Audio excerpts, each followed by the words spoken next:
Hello and welcome to Bible Truth Project. We have a exciting episode today, and I'm joined by Roy Troyer, who is going to help fill in all of the missing information of this beautiful subject. Yes, politics. Don't know that I've ever done politics really on this channel, but we've just had an election here in the States, and we may as well talk about it in view of our perspectives of what's happening across the world. And this is a huge jump that took place in America politically because it was a sweep of all of the houses of power. So anyway, we're going to talk about it. So Roy, what are your thoughts? Let's start. Let's start I don't know that I have an actual point by point agenda, but what are your initial kind of thoughts of the election and how you feel about it? Well, yeah, I mean, like you said, we did have a red wave. Or I guess that's what the title says anyway. I like your background. I guess it's fitting. So, yeah, it was despite a lot of obstacles. Um, there was a lot thrown in the way of the GOP and especially Trump. Um, you had Kamala outspending him by, what was it, 3 to 1, something like that. I don't know that it was Kamala spending it, but the mega donors and the very unfortunate super PACs in the States here and foreign actors. But yes, Yeah, so she had a lot of donors. She spent about $1 billion, I think, and outspent him about 3 to 1. They had He had a lot of prosecutions he faced and a couple assassination attempts, and you know, some of that stuff might have been strategic as far as I'm not going to say that as far as the assassination attempts, but the lawfare certainly seemed to have been strategic on the part of some people, but it seemed to lawfare. have the That's opposite a good word. Sorry, it just took me by surprise. seemed to have the opposite effect. Across the board, it just seemed that the obstacles were opportunities, I guess, is what I'm driving at here for the GOP and especially for Trump because of the way he handles obstacles, I guess. Traditionally, in more recent history, I guess the GOP handled obstacles very differently than Trump does. And he flourishes with obstacles in his way, and What that's kind of what motivates it? happened in Yep. this. Yeah, it motivates him and fires him up, and he doubles down rather than hiding in a corner like, you know, some more establishment GOP members might have done. Um, but no, across the board, yeah, we have. I think it was just this week that we confirmed that the GOP narrowly has the House so far. I think we have 218 seats, which is the threshold. There are still some seats uncalled, but so far we have a narrow um, advantage there. The Senate, I think we have 53 versus 47. Um, and yeah, Trump won the popular vote. I think all three of those combined kind of gives this a different feel or a different, let's just say it's different than it was the first time he was elected in from the standpoint that it seems like there's a mandate there now with the popular vote and somewhat of a landslide in the electoral college, not a crazy landslide, but he got all the swing states and all of that. So all around, I'd say, it's looks very good for the GOP right now for the next 2 years at least, if they can take advantage of it and do good things with it. Well, that's it. Okay, that's the end. Well, I mean, I guess I can say more, but I mean, that's a preliminary observation that I have I'm of our. miserable. No, it is actually interesting. So the election was listen, politics have become challenging. So there's a gentleman um, who I went to Saudi Arabia with, actually interviewed him on the channel. Ryan Morrow, who was I don't know that he still does, but he was a Fox News contributor for years on the issues of Islamic terrorism and counterterrorism studies. He went through jihadi schools and stuff to become a counterterrorist. Um, how would you say it? I guess strategist, and he works for the Clarion Project. And his political, he put out a political thesis, I guess, some years ago about the elections in the United States, that we've elected more and more extreme type individuals, and so the swings get harder and harder and harder between the parties. More conservative, more liberal, more conservative, more liberal.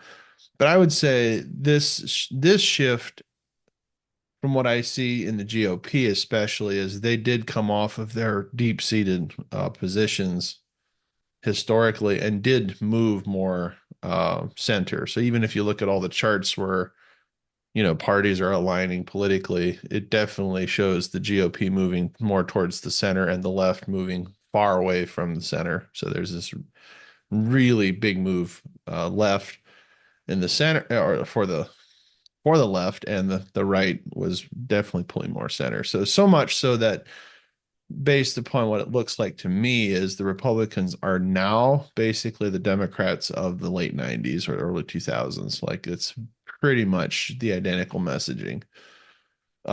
Many of the talking points of like Clinton and some of those politicians are now the talking points of the GOP. So, in Yeah. that sense, I look at it as they didn't go hard right. They actually moved to the center and they broadened the base to be able to win the election.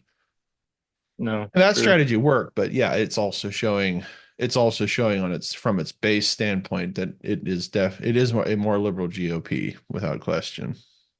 And we have a more liberal culture, and our politics are just going to reflect that. Yeah.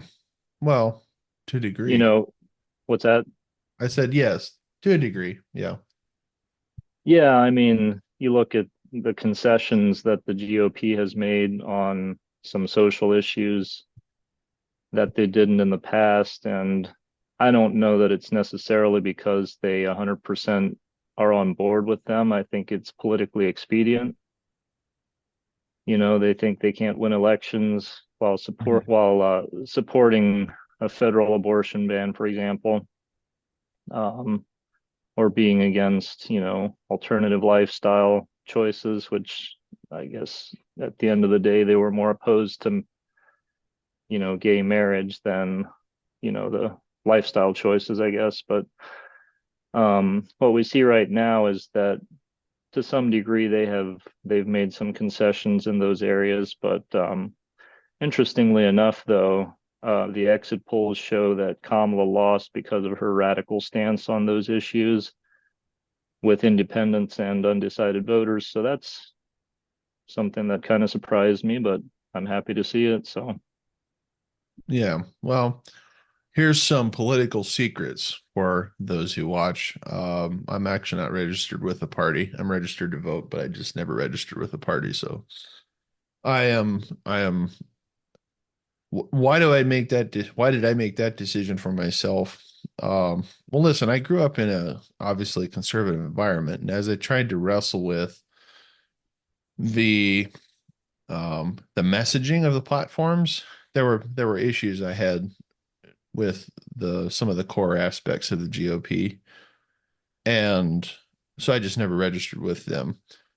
Um, but I'm definitely not with the other party. So I generally say I'm an independent.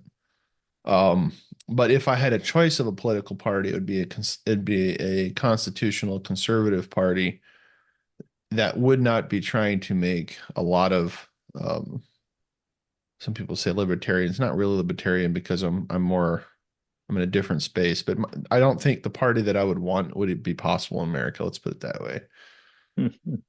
Um, One of those big issues for me with the GOP, and it's really with both parties as a whole, is it is the very thing that Eisenhower was afraid of, that we would lose American democracy to the military industrial complex. And I think it's fair to say that we have. American democracy is pretty much driven by large corp and large money movers and people in high places and powers in intelligence agencies and yeah, CEOs, things of that nature. The people with the money, they definitely have the ability to sway elections. Not saying that how would you say it? Not saying that there can't be some break-ins that are unexpected, but as a whole, to be part of the American political establishment, there is definitely a inner circle that kind of allows people to come in or to not be in there. So that is my position on it, and I feel like in a way America's lost its ability to truly be the freedom, liberty, or the liberty oriented country that we would have been.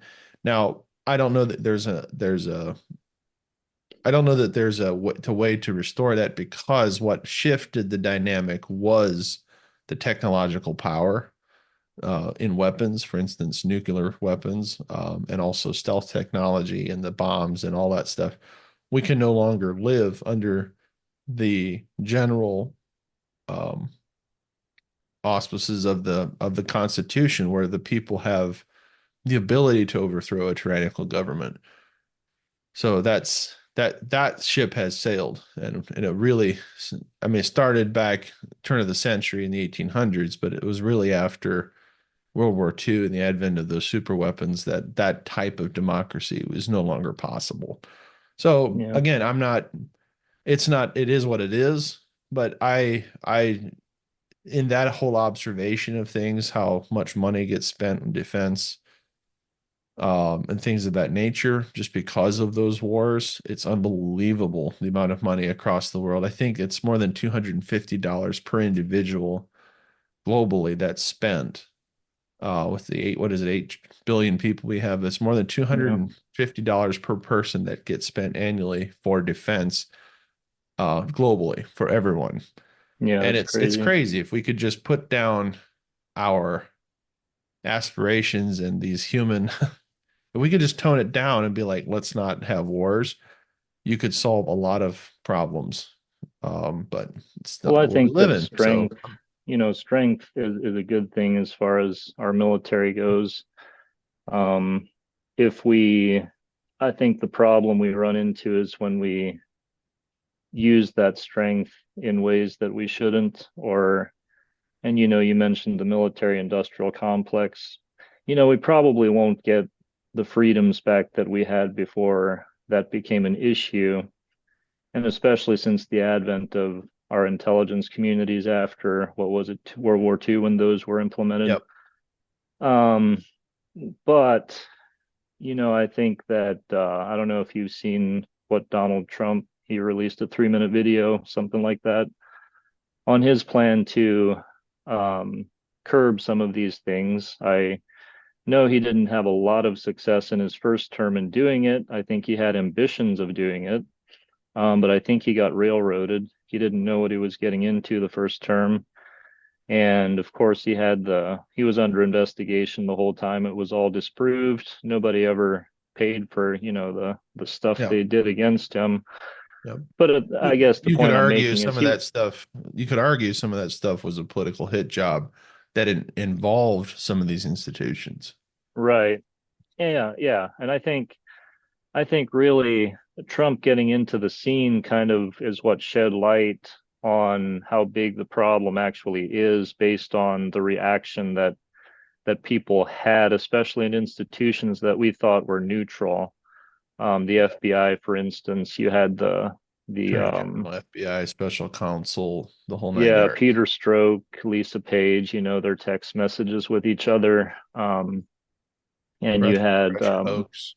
yeah, the Russia hoax. That was all done in the intelligence community, with the knowledge that it was fake. So, that's obviously not good. And they used that to spy on as a reason to spy on the Trump campaign the first time around. And, it just brought a lot of things to light and it's very concerning.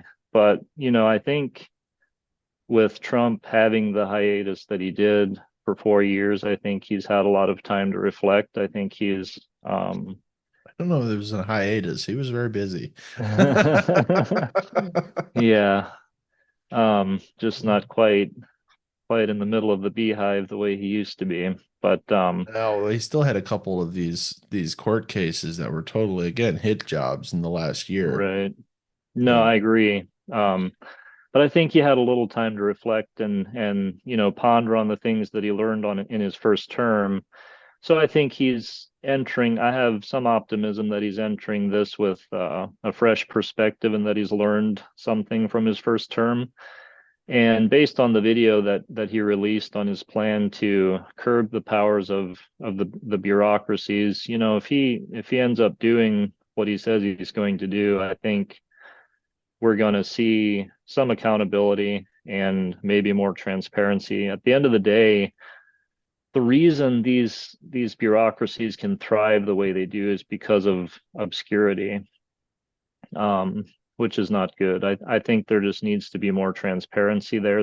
Needs to be accountability, and I think there needs to be removal of a lot of them, which obviously, he already has something in place to begin to do some of that too with Elon Musk and Vivek. How do you pronounce his last name? Ramaswamy. Yeah, Ramaswamy or something like that. Um, so, it's always good to hope, I guess. We'll see. They put up a good fight last time. The establishment did. We'll see. With Trump's mandate this time, I'm hoping it'll be a little bit different because last time you had opposition even from the GOP. So I know that some of that has changed too, just simply because we've elected different representatives too that Trump has endorsed that are not necessarily gonna be as opposed to him. It's been a movement that's been trending for the past almost decade. So hopefully, you know, some of that's going to change and he can actually accomplish what people voted for him to do. So, Yeah, I think some of the big gains that GOP had is that historically it's been a limited party in its demographic. Okay, its platform um didn't appeal really to the masses. These are generally people, like its messaging was generally kind of for your um conservative white demographic, definitely religious or traditional in its values, things of that nature. And so it has sorry, I'm again, the other week I was doing the same thing in the morning. I'm at the edge of sneezing sometimes. It's fun. Makes yeah. for great video content. People see me with my finger up here, like, what are you trying to do? Trying to not sneeze on camera. Um, but yeah, I mean, there's definitely a shift that's happened. I think Trump's son Barron was very influential in getting him on some of these other platforms where Gen Z and below are being influenced. People, podcasts and stuff like that, that are far more believed in the young generation. See, one of the things that's unique is legacy media is your boomers watch legacy media. Your Gen X doesn't. Most of your Gen X doesn't watch legacy media. They don't really watch the news much. They're just like sick of it. But the boomers love news. Love it. Okay. And Yep, so it's what they grew up on. they grew up with it and they are sucked into legacy media. And then the millennials, my generation, we're definitely the Twitter warriors. We're on X and we're on some of these other platforms hashing it out. And so every one of the things the campaign did much better was they embraced these different platforms and media outlets. And so Absolutely. all of a sudden you're reaching a much wider audience and you get a younger generation starting to ask questions. Our institutions, without question, are um, highly shifted to the left and progressive ideals.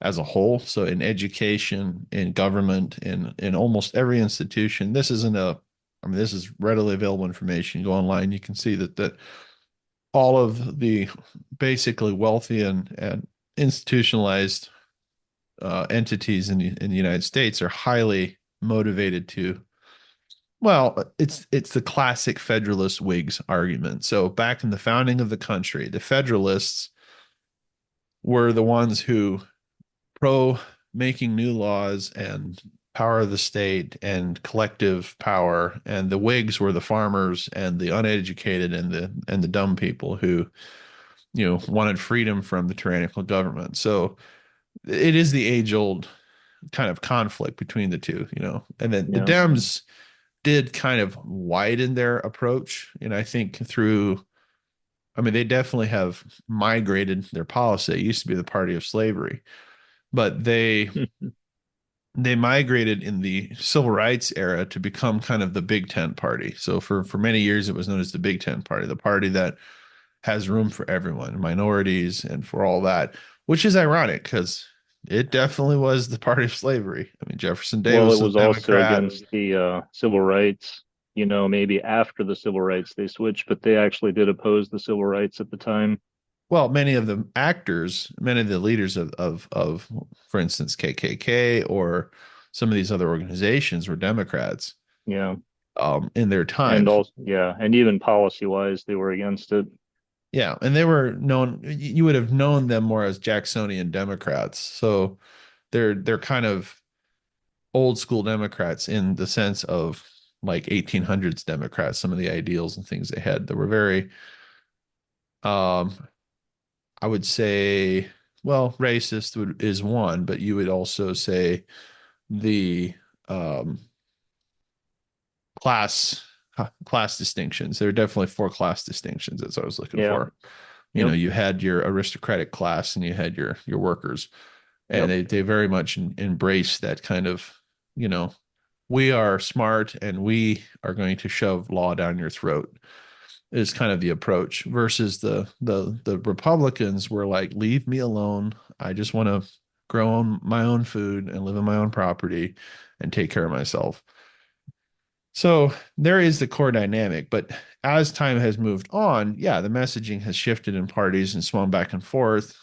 You now have a Democratic Party which is pushing this just absolute bananas kind of progressive views that many in the Democrats are saying, I can no longer stand behind this. And so Trump Yeah. showing a flash of moderation and getting the endorsement of some of these old school Democrats. When I say old school, is like the Democrats of the 90s and 2000s, like RFK Yeah. Jr., some of those types that are definitely Democrats, actually endorsing him push the needle. I would say that I noticed the Trump campaign pulling away from evangelicals in this cycle and Christians as a whole, and realizing that they themselves will not be enough to win the election. And I think they Yeah. tried to court the conservative Democrats, and instead of trying to go after Christians, they thought, well, you know what, there's going to be problems with trying to get that vote anyway. Let's just shift the messaging and shifting the people, because it is true. Like we went from a Pence who's an evangelical to a Vance who's a Catholic. So it is Yeah. a shift in who they're trying to capture. If by shifting to a Catholic as VP, you're going to gain people like RFK Jr. and some of those who would be more of that type of persuasion. So just my Yeah. observations. Again, I'm not here. People tend to think political conversation is people throwing stones. I tend to look at almost all things as data sets and things to be wrestled with, and so I don't have a motive in what I'm saying. This is just observational language, and I've heard different Yeah. arguments about those things. But at the end of the day, I think it was enough to shift the election, not only for the presidency, um, but you got massive gains in the Senate flipping, the House flipping. Yeah, it's not huge majorities, but it's surprising majorities. I mean, very surprising majorities. Um, in many Right. of these races. They didn't expect, like for instance, even Trump to get all the swing states is pretty crazy. Like for Yeah. Yeah. We didn't Pennsylvania expect and that. Michigan, especially PA and Michigan, or even was it Wisconsin win as well? It's Right. And very Arizona. surprising. Yep. Very surprising. How does that happen? And according to the metrics and the data, a lot of that was minorities. The Yeah. Latinos and African Americans shifted their votes just Latinos, because. he gained like 10 points with Latinos, and Yep, he like doubled his support with young black men, yep. something Well, and like some of that 40. was again the the Democrats going back to their roots as Federalists. At some point, the messaging, like one of the things I heard Mala come out and say was very demeaning to the African American men. It's very demeaning. Like, oh, we're gonna have special programs for you because you guys are basically like miserable people that can't accomplish anything in life. And I'm like, oh my word, that Yeah, is she thinks not she's going to black, so work. she can get away with it. Right. And they're all like, you're not black. And why I ain't taking that off of Well, you. I Huh. think that men in general were very, very turned off by her messaging. Um, Well, I think you know, everyone she, was. yeah, yeah, I mean, her tone just wasn't great, I It don't wasn't. think, and She there's a wasn't. reason she didn't, yeah, there's a reason she didn't make it very far in the primaries when Joe Biden was initially running against her in Yeah. 2020. And I think that's where the Democrats made a mistake in just implementing her rather than having an actual primary. There's a good reason to have a primary, and that Very is a good in anti-democratic, that's for sure. it is, What they and did was absolutely undemocratic. And just to interject slightly here, sorry, I did cut you no, you're off, good. but just because it'll fit with the conversation, is there is a good chance Biden did not want Kamala to come in because of the essentially the coup in the party. Oh, And I he absolutely agree made with you. he definitely set up a couple events like the whole garbage comment and stuff. There's some people that speculate that was a political football. He was kicking to Trump saying, "Here, just win. I don't like my party anymore." Sorry, go ahead. Yeah, no, I think you're right. Did you see how his wife dressed in all red on election day? Mhm. That was, you can't get any more blatant than that. It was And not very only that, interesting and then messaging. the talk they had with each other, they were all happy and Yeah. smiles. That doesn't normally happen. I don't understand it. No, it's a Yeah. very interesting dynamic. I think that, he got pushed out and Yeah. immediately he endorsed Kamala, which I think was not necessarily part of the party plan. I think he kind of did that on his own, knowing that there might be consequences for that, knowing that it's probably not good for the party. Because it was like 30 minutes after he stepped out of the race that he endorsed her. And after he endorsed her, there wasn't that much that, the players in the Democrat Party could do to put another candidate forward. Um, but no, just a whole conglomeration of things that came together to make this all work. And at the end of the day, as a believer, you can kind of see God's hand in it. I know that you've brought up that every president you can argue has a calling, and I would probably agree with that. God installs even the ones that we don't like, but I think it's perhaps for less noble purposes These are their than private what we hope that conversations. our current yes, we're digging into our private treasure trove here. Um, and no, I mean I reflected on what you said there, and I think it's true. I do see the hand of God even in presidents that we don't necessarily agree with or whatever, but I guess I would view them as maybe being an arm of judgment against the nation rather than a blessing, which, God uses both. So um I don't know. I just see, historically the things that God has a blessing on, I guess, is radically opposed and faces a lot of obstacles, and there's a lot we've overcome in this thing, and I think God's hand was in it for good for the nation. I have hope that it's for good for the nation, and I hope that it doesn't necessarily just stop there. I hope that ultimately, as our hope is in God, I think that he might have given us a window here to have a reprieve from, the many things that just weigh on our minds, when we are under what we were for the past 4 years and under Barack Obama. There's just a heaviness in the air for believers that, you just know that around every turn, um, they seem to be literally plotting, how they can create an atmosphere that's not easy for believers to walk in. Barack Obama was very, very hostile, in the ways that he opposed Christianity, and even, Joe Biden and some of the things that he did. He has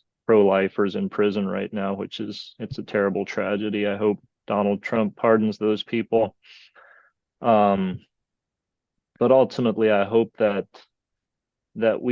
think that the temptation is to, as Christians, to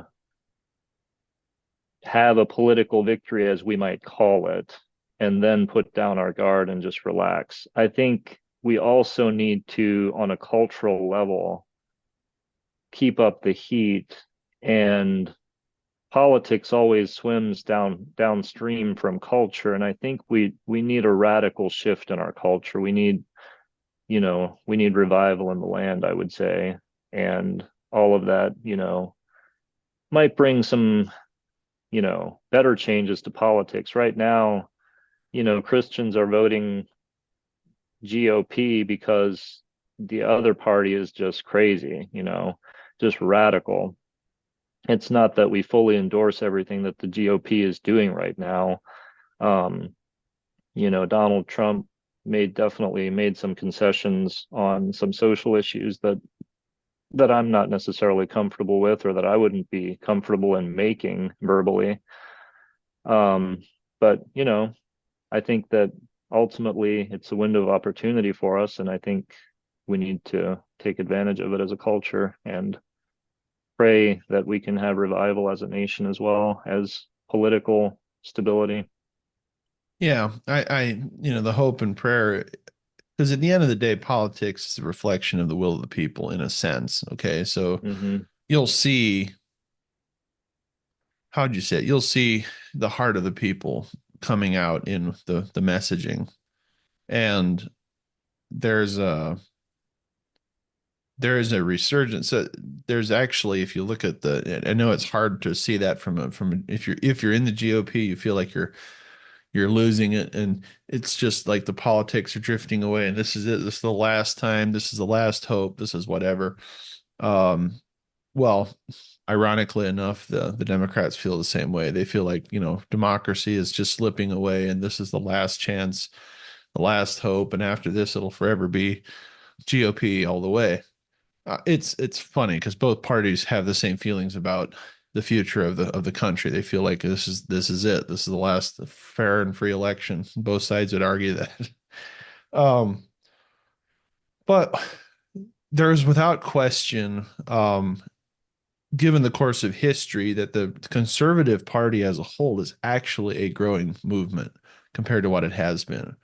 If you look back pre um, late 90s, so just before the Clinton era, it was really in the Reagans where the conservative party came to the forefront and we started winning majorities.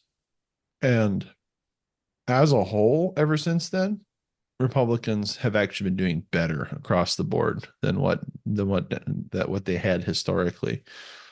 And so I would argue that Yes. conservatism as a whole is actually probably a growing movement. There's a lot of people seeing the values of conservatism, which I'm a conservative. And so for people that don't know how the scales work, the right and left argument historically was nationalism versus populism, um, and and then conservatives versus liberal had to do with their position on the actual Constitution. Are constitutionally conservative and want to retain and hold on to the rights, and liberal was, hey, let's create new amendments and let's experiment with society. more along that Right. line. Now, classic liberalism as a whole was not radical in a sense. It was liberal ideals was free thinking and outside the box thinking. So there's Yeah. certain liberal ideals that can be okay, but liberalism is really loves to experiment with norms and social engineering and things of that nature. So when I say I'm a conservative, I'm a constitutional conservative, I believe the founders understood something about humans and their nature that was genius. And their dividing of power, their dividing of hierarchy, all of those things were because they understood the human condition. And Yep. even though both parties have leveraged these positions, anyone who got into power, like from the how would I say this, from the founders' vision of dividing the power, there's without question that the political power of these positions has increased dramatically from its historical position. Yeah. Just because power consolidates, it just doesn't matter. Power always consolidates. And so there's more Right. executive power than there by a long shot than there was in the days of Washington and Jefferson and those guys. Yep. There is more judicial power. There is more congressional power. And and the whole intelligence apparatus and behind closed doors and all of the consolidation, it's been absolutely tremendous. And it's frightening from a constitutional conservative point of view because the whole argument for um, the founders was that a government could never become despotic. And if we're just honest, we're there in a Right. sense. We are. We have to Yeah. listen. We have to obey because they have so much more power than anyone else in the country. Now, am I saying we should arm, the general citizenry with stealth bombers? No, but it does make a very challenging environment for the founders' version of democracy to flourish. So, Yeah, and especially the bureaucracies, that's the scary part. There's a certain amount of things you can tolerate from elected officials because we did elect them and they are representing us. And I don't like the consolidation of power that they've gathered. But the thing that really bothers me is the bureaucracies and the level of power that they have accumulated, never having been elected. And yep. they're you don't see their faces, you hardly know their names, and yet they leverage all this great power that they have. And it's just like you can't put a face to it. It's all just kind of behind the scenes. It's almost Yep. just a little eerie and weird, and it's what manufactures all these conspiracy theories because people know there's things going on behind the scenes, but they don't know exactly what it is. And they can't necessarily put all the faces to names and things of that nature. And sometimes things get leaked and you see that some conspiracy theories are true, and then some are just way off the wall. Um, but at the end of the day, transparency can cure all of it. And I think, that's what needs to happen for sure. Yeah, I mean, it's it's going to be tough it's going to be tough, but I do think I'm not going to say all of Trump's choices so far have been positive. There's a few in there that I'm like, really? Okay. But you have like an RFK Jr. head of HHS. I mean, HHS was brought to my attention is the biggest federal budget. They spend $1.8 trillion dollars, and most of that is Medicare and Medicaid, which is, huge line items. But Hmm. it's still you're talking putting him and people it has horrified the establishment because he's anti-vaxxer, It's and hilarious. and in his own words, he's like, I fought for years to get mercury out of our fish. That didn't make me anti-fish. Right. His position on it is quite reasonable. He's not anti-vax. He's like, No, he's test not. these things. Test Right. these things. These things aren't safe. That's all he's saying is that Right. And we also the accountability, they removed the right, accountability from vaccine companies. Just right, put the accountability there, be transparent right. about everything and test them. and give people choices, you know. Yeah. He is personally vaccinated with different vaccines, and he is not anti-vax, but he is like, these things have to be studied. These things have to, and like some of the conversations he's had, even like with Rogan, they have gone into great lengths of it. And even like Rogan's like, that's just crazy. That's just crazy. How does that even happen? How can big pharma get away with this stuff? Like, it just makes no sense. Like, it just makes no sense. Now, so at the end of the day, I think that was pretty amazing for him to actually join forces with Trump. I was not expecting that. Absolutely. Um, it also tells you how far Trump drifted, which when I say Trump Well, drifted, I don't think he did. Trump was a Democrat. He is a centrist.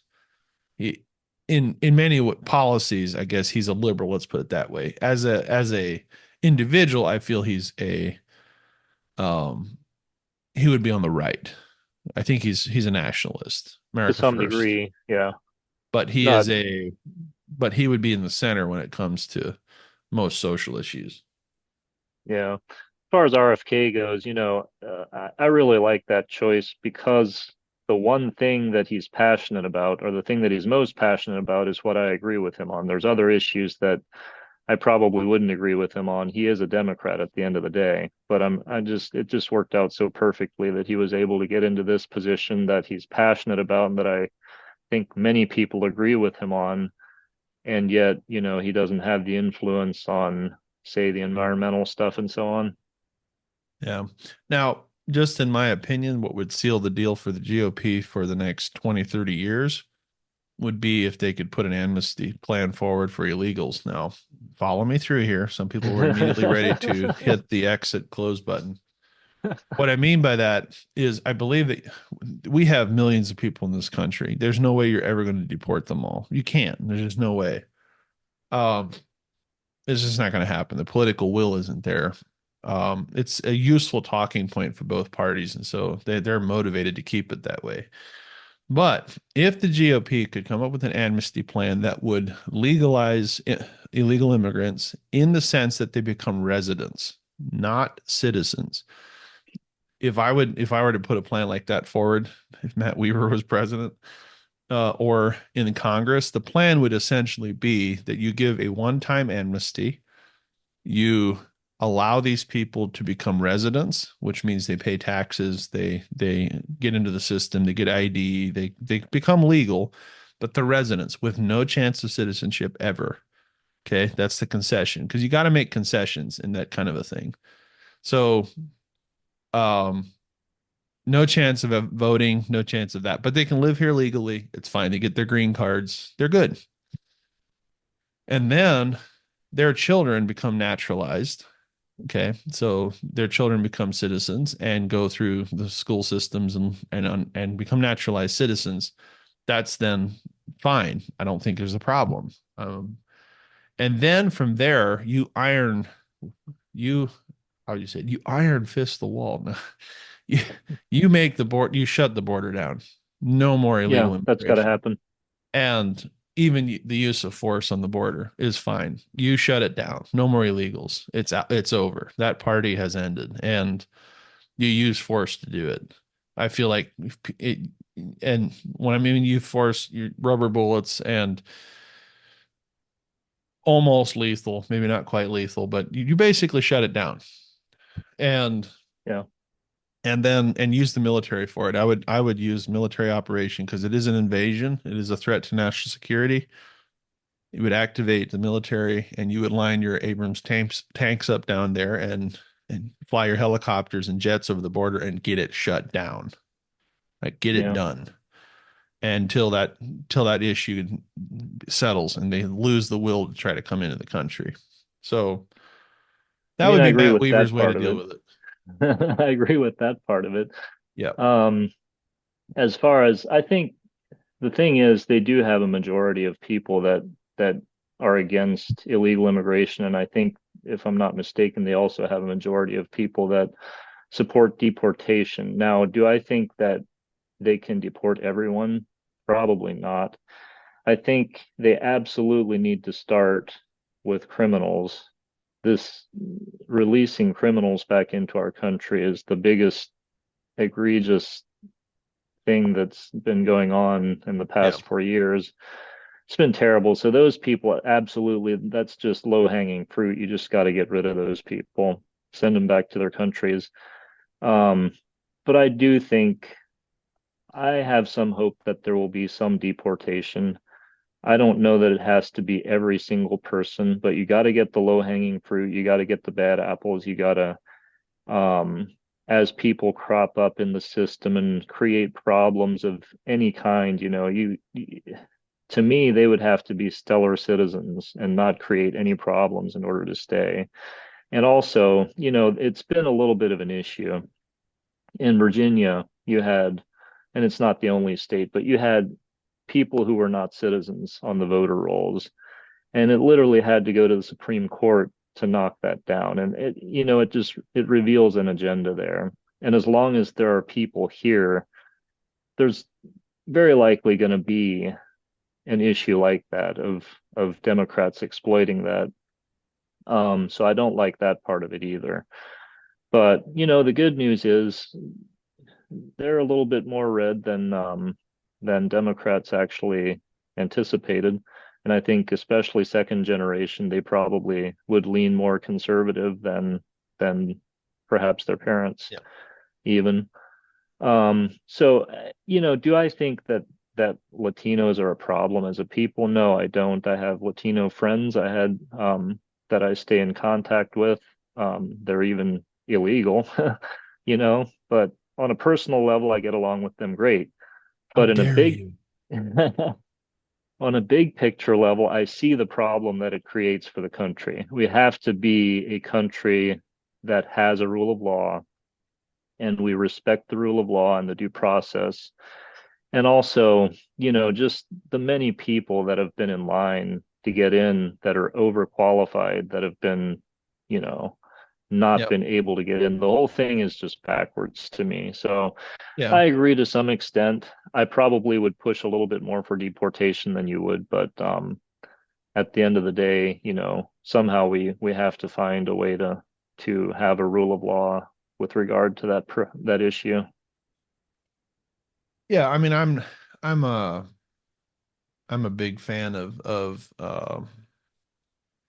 well, I'm in a similar situation. So, my in-laws, my father-in-law is a resident. He's not a citizen. He's from Honduras. And my mother-in-law was, of course, from the States. But so there's that. So my wife, there's family members of her family members that are up here illegally. And so it's interesting to hear the conversations that they have as far as the in-laws and stuff, how their attitude is on illegal, which they're by and large are not for illegal immigration. But the system is broken. It is so hard for people from Central America to come in. They're forced to do basically, and they found the loophole. Let's put it that way. Back in the day when they would cross in, that was illegal crossing. Nowadays, they found the legal loophole, which is to claim asylum. And that is From actually what what they're though? doing. Well, so here's the problem. So basically, there is a lot of problems in Central America. There's a lot of narcos and there's a lot of drug trafficking and things of that nature. And there's a lot of people that are suffering because of that in those countries. And so that is the leverage they have. And even from other countries are coming in through the southern border We claiming have it here in the asylum. States too. And we have always historically been very lenient to people claiming asylum. We will hear their case, we will protect them until they can have a court date. Well, they Yeah, figured this out on the southern border. So they're not sneaking in. The vast majority of these people are walking up to the border and saying, I claim asylum. yep. Legally, ICE uh or the Border Patrol is having to go and now process these people and house them, give them stipends, put them in houses and until they can have a court date and That's basically a because of the way judge. Joe Biden and Kamala Harris chose to handle it, though. It's not that there's a law in place that makes them do that. It's not all based on executive. It's an actual court based problem. So the courts have to also get like all three, the legislative, executive, and the courts have to get their heads together to figure out how to fix it because it's not just one or the other. A But you can president make can. them wait in their own country while they wait. You have to have the process if they claim it, but the difference If it's under asylum, they Biden don't have versus to wait. Trump, No, if it's asylum, that you don't have to make them wait. That was even in Trump's no, you don't era. have to, but it's an option, I guess, is what I'm saying. You could. You don't have to You bring them can't in. You though. don't So have if it's to. true asylum, you can't send people back to Somalia if they're, getting hacked by some Islamic group.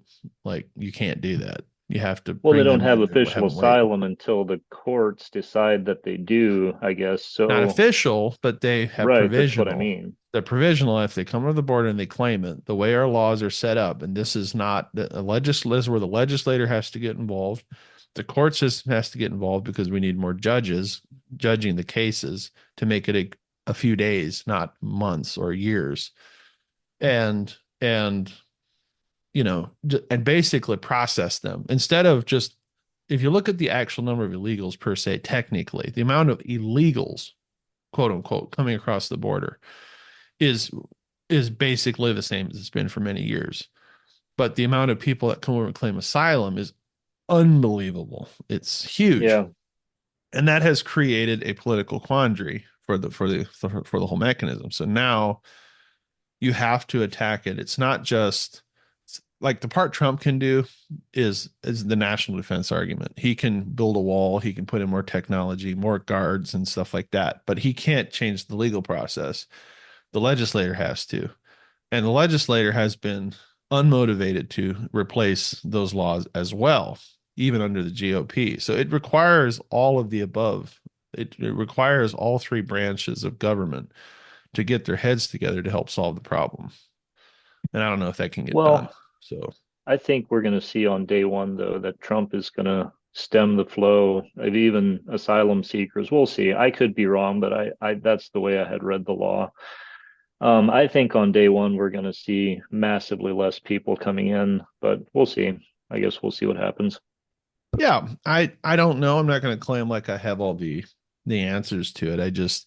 I know that it is complicated. Like it is complicated to get in, and then most people that are coming are actually not coming and saying that illegal. They're Right. actually trying to claim asylum, and it Yep. just takes a Yep. long You're time right. for that to get processed. So Yep.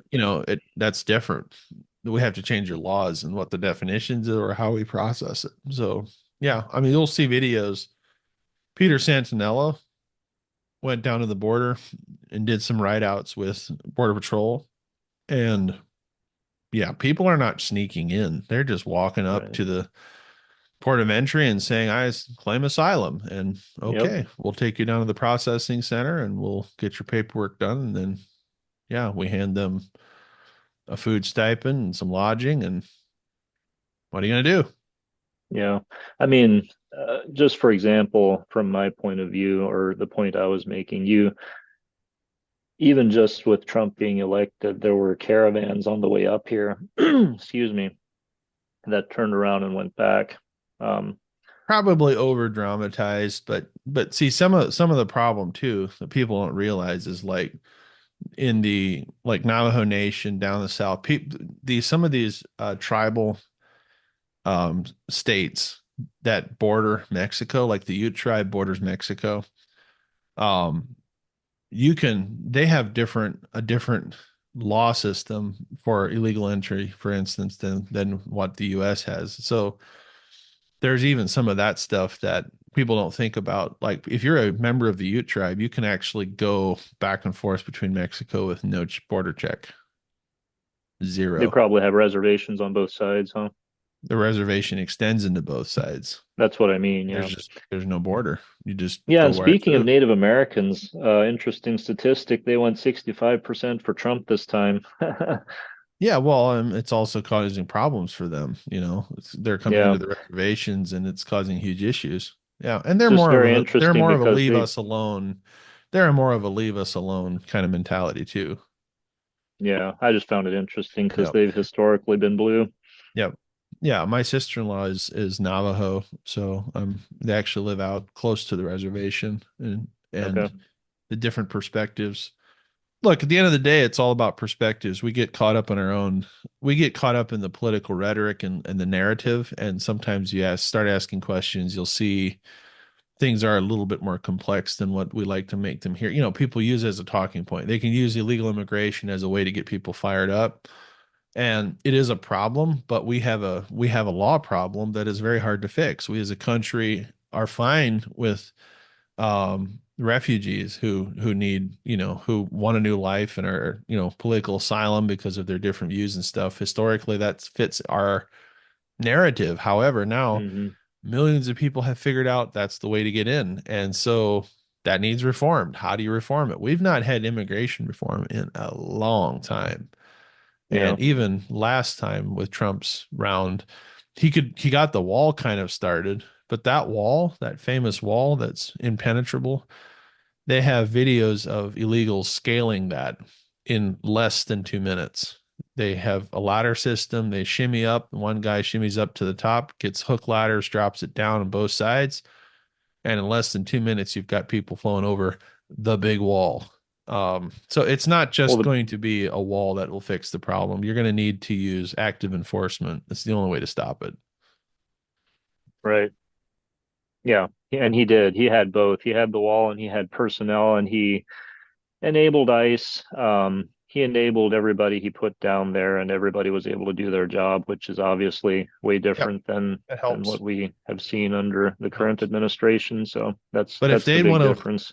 But if they want to change Yep. the political landscape of the whole thing, is you just give them a one-time amnesty and make them residents where they can never vote, but they can be part of the system. Problem solved. We shall see. Anything else, Red Schreier? I think I got most of it out of my system. Nice. Well, it is interesting to see what's going to happen. Now, just to add in there from the economic standpoint, there's some things that people do get a little wrong. Um, so 2016, Trump comes in, he definitely cuts regulation, which, regulations, there's always a good and a bad side to regulation. Regulation can be very important on certain industries. Imagine a healthcare industry without regulation. Imagine car manufacturers without regulation. You'd have engines spewing unbelievable amounts of crazy emissions and things in the atmosphere. You have to have regulation in an economy, otherwise people get hurt. All right, so there's a need for it, and deregulation is can be very good, beneficial economically, but can also be bad.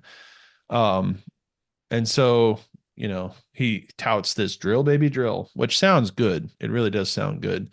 Um, the problem is America doesn't actually have a energy problem. We were actually under the Biden years, we actually produced more oil than we did in the Trump years, um, which most people just don't really think about. But at the end of the day, that's not a resource that is eternal. Okay, there are limited resources, and here's where the power dynamic comes in. There are ways that we could probably do, like even with nuclear and things of that nature, we could power stuff for so much cheaper. But it's Yeah. this whole establishment, oil executives and things like that, that don't want that to come because they want to sell coal or they want to sell gas or they want to whatever. And there's a And stigma attached to nuclear energy too. But yeah, but a lot of those issues are solved. If you deregulate it to the point where you could actually get them built. And nowadays with the materials and the technology and the digital systems and stuff, like it's not like the old days where everything was analog and had a little, knobs you physically had to calibrate flows and stuff. Everything digital systems with backups and all that good stuff. You can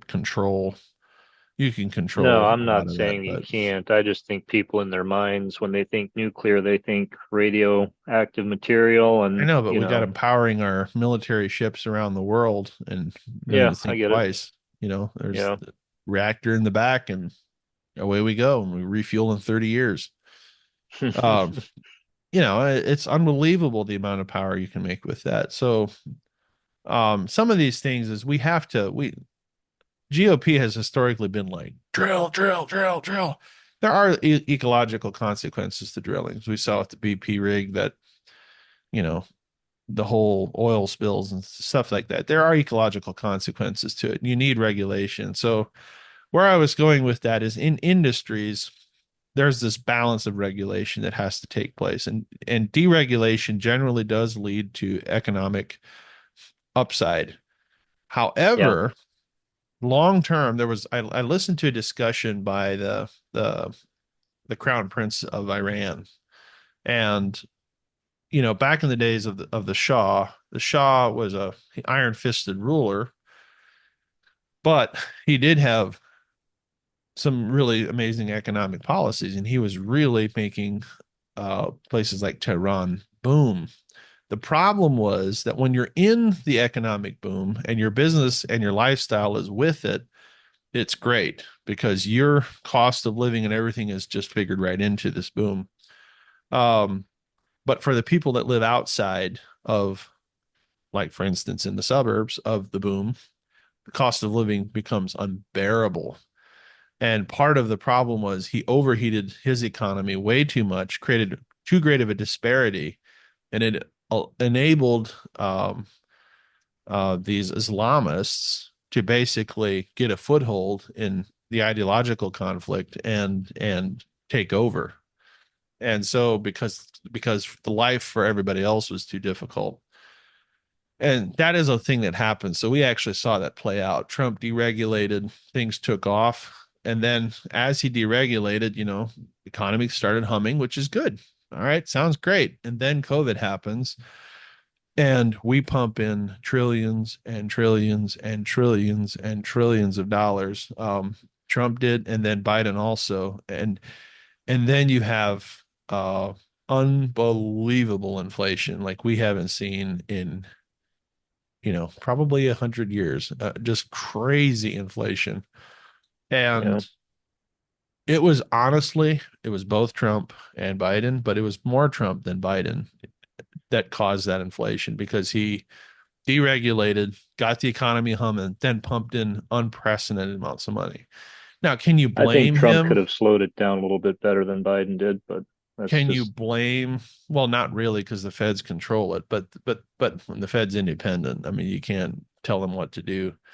But the as far as interest rates go, yeah, but there are other mechanisms, but there's some, but the quantitative easing and the interest rate levels and stuff is totally the Fed. And the Fed historically gets it wrong. They historically are too late, too slow for whatever reason. I'm sure the individuals that are the chairmans, they have some political bias and they're probably trying to leverage their positions a bit.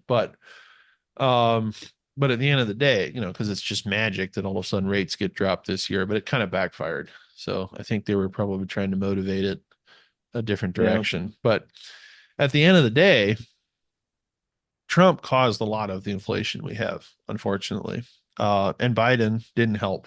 Okay. Biden made it, he had his infrastructure bill and CHIPS Act, those two very expensive bills, trillions of dollars expenditures. And honestly, it's kind of a joke. Like the CHIPS Act sounds really good, but it just basically paves the way for companies to put tons of money into alternative energy, which sounds good, but it's not the cheapest way to make energy.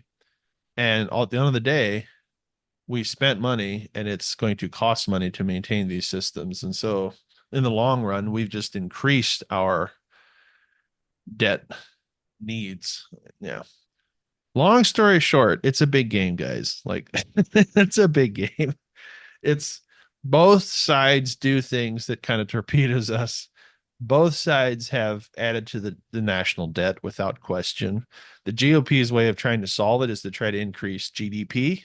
They're going to try to increase the economy so they can balance the debt with just increasing revenue, which is a way to maintain it. However, we have to somehow stop this fiscal ridiculousness.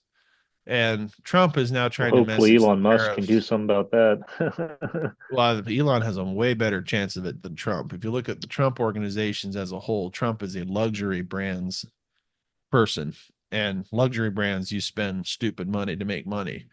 So Trump is not a fiscally conservative individual. He knows what bottom line means, but as a whole, he's a Right. spender. He's not a scrimp and save kind of a character. Yeah, So I just have hopes that, if Elon Musk and Vivek actually can do the commission they're given, Yep.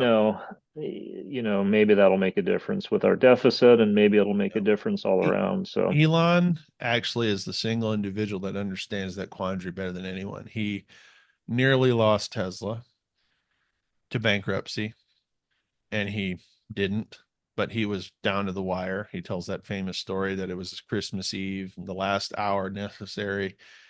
The paychecks would have bounced had he not got this last minute funding, and he got the funding in the last hour on the last day needed for that. Otherwise, it would have gone down. And he understands the challenges of that. He understands what efficiencies can do for a business. Look what he did with X. He buys it, fires 75% of the staff, right. and gets politically torpedoed by liberal corporations because he's not wanting to censor. He's wanting to actually create an open platform. And Right. so they basically try to kill it, and it didn't work. So Yep. he knows the hard road to success through Yeah. American bureaucracy. So if anyone can fiscally get something going, it's not going to be a politician, but Elon has a shot. And Vivek, um, he's rich, but I don't know that he would have the same kind of Yeah, I'm not sure experience either why he navigating. was put in there, but Well, he's a you smart know, guy, and he knows how to yeah, grow yeah, things. he's smart, He knows how to but he grow doesn't things. have He's the history that intelligent. Elon does. But Elon knows what it's like to go through it and actually, you know, have all the cards on the table. So it'll be Yep. interesting. Be fascinating to Yeah. see what happens next 4 years. I'm not mad of the outcomes, but it's an opportunity to see if the if it's squandered or if it's beneficial. But yeah, as a whole, we as a culture Right. need awakening. At the end of the day, we as a culture need awakening. We need a correction to the madness, and this liberal agenda has got to correct itself, and people need to get back to recognizing we are, you know, who we are as a people. We're not dogs and cats and elephants and whatever else you want to call yourself. We're not. We're humans. We're unique from alligators. I know it's hard to believe. Um, but On there's that subject, sarcasm for you. AOC removed her pronouns from her ex bio, so there's some positive things Ooh. happening there. Yeah, on I the whole think pronoun thing, there's some. I went to the IBS show this spring out, and it's a builder show out in Vegas, and I put my preferred pronouns on because they asked, and they didn't print them. They did not print my preferred pronouns. I was very offended. I was I'm very sure you offended. had I'm sure you had something very interesting for your pronouns. I had Your Majesty. Nice. I'm not if they're going to be dumb enough to ask me, then hey, they should embrace it. Supposedly, you're Right. supposed to just embrace people's preferred pronouns. Well, they didn't. They Yep. discriminated. Can you believe Yep. that? All right. But no, I just think that what I mentioned there is an indicator of things moving in the right direction as far as that specific issue is concerned. But It's complicated things immeasurably. I saw these video clips of like United Methodist Church gatherings where they get up and they're like, straight white male, yeah, it's him, terrible. his, or him, whatever it is. And then they're trying to like, and then everyone gets up and how are you supposed to remember? I can barely remember somebody's name. Like, who are you? Jack? No, okay. Right. Let alone trying to understand all of the other insane It's and a insane. religion. And It's then a they want to cult. legislate it yet that if you happen to get it wrong, you could go to jail. Yeah, it's What? crazy. Like you can't. People Absolutely can't crazy. remember stuff like that. Imagine when you get older, you forget your child's name. It's like Matt. Okay, yeah. It's like let alone all the other things that people want to try to burden people with. It's just Let alone even wanting to insane. use people's preferred pronouns.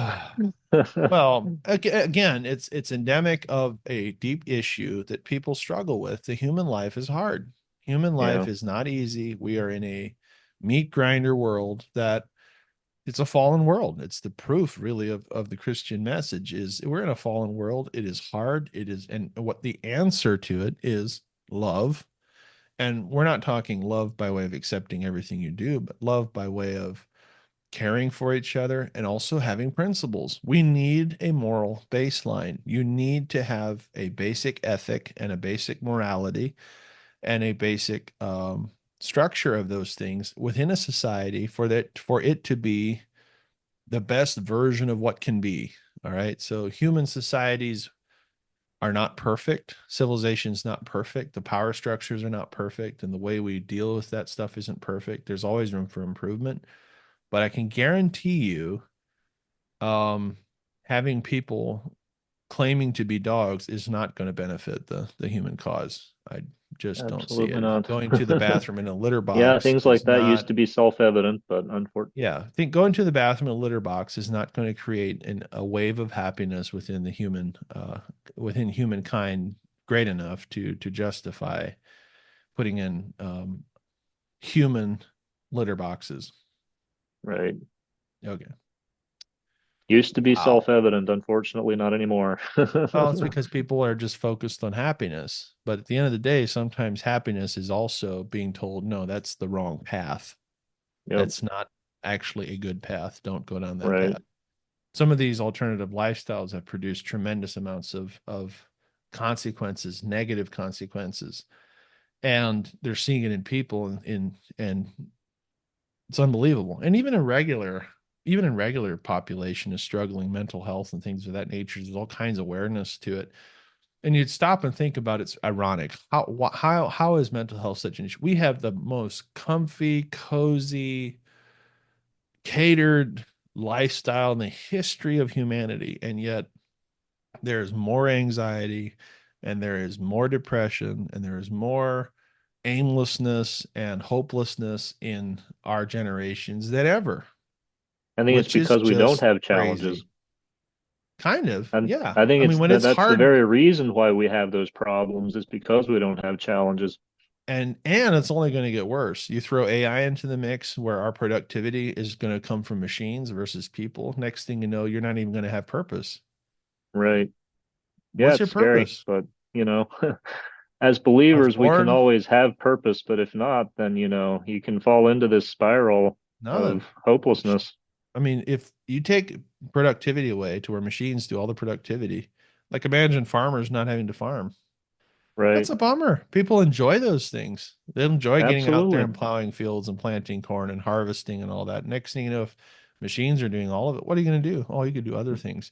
Like what? Sit around? Right. Yeah, that's what people are going to do. Oh Yep. well. All right, we'll shut her down. Thank you. I hope keep the comments civil. This is going to be fun. Ciao.